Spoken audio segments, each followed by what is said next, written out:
Je ne peux vous dire l'émotion qui m'envahit à chaque fois que je suis dans une salle de conférence et que je ne vous vois que sur un écran.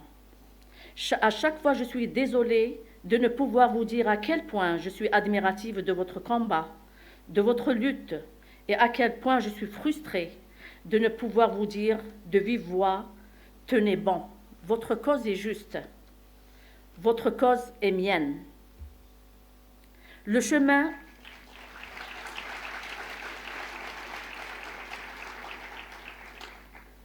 qui mène vers la victoire est long et plein d'embûches. Alors que ce soit les barrières physiques ou morales,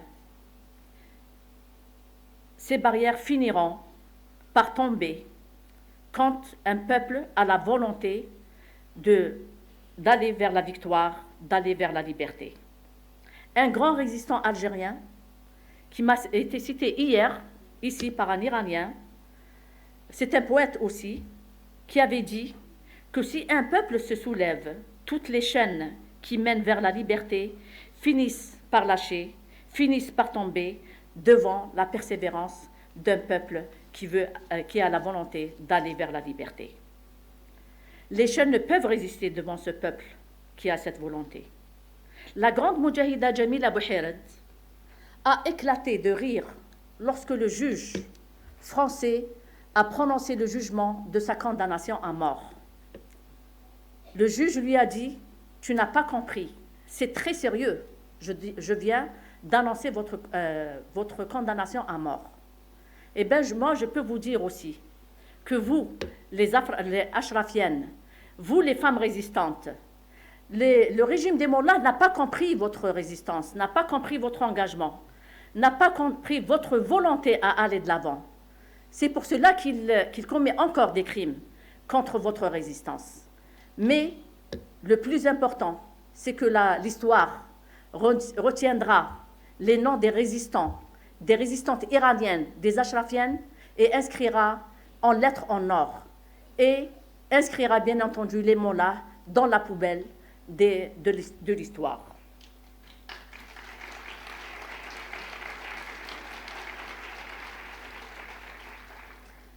Vous, les résistants des mollahs, vos bourreaux, bien entendu, sont engagés à effacer votre résistance de nos mémoires, mais ils ne réussiront pas.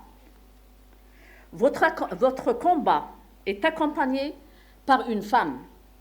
Votre combat est accompagné par une femme qui croit en une cause, par une résistante infatigable, par une femme engagée, par une femme qui, comme Jamila Bouhired, n'ira pas expliquer à vos bourreaux les engagements, vos engagements, ses engagements, mais elle arborera un grand sourire en énumérant le nom de toutes les femmes qui sont tombées au champ d'honneur.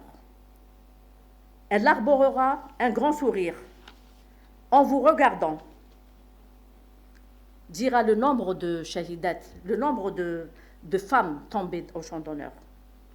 Ces femmes dont je regarde les photos à travers le livre que j'ai au niveau de mon bureau, où il y a les photos de toutes les femmes des ashrafiennes qui sont tombées sous les balles assassines des mollahs.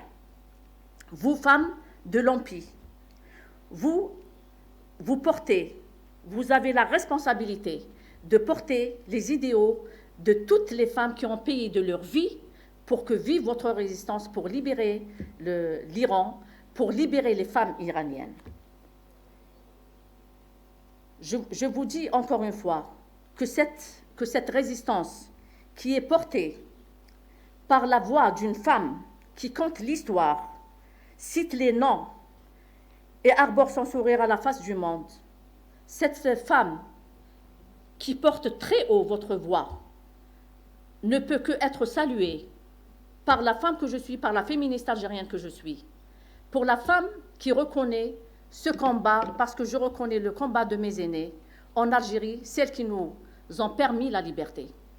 Mais cette femme-là, Meriam Rajavi, porte la responsabilité de deux luttes. La lutte de libérer l'Iran et la lutte de libérer le monde du joug islamiste qui asservit la femme musulmane à travers le monde.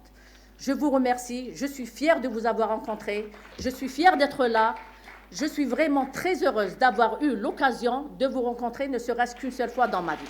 Merci beaucoup. Merci.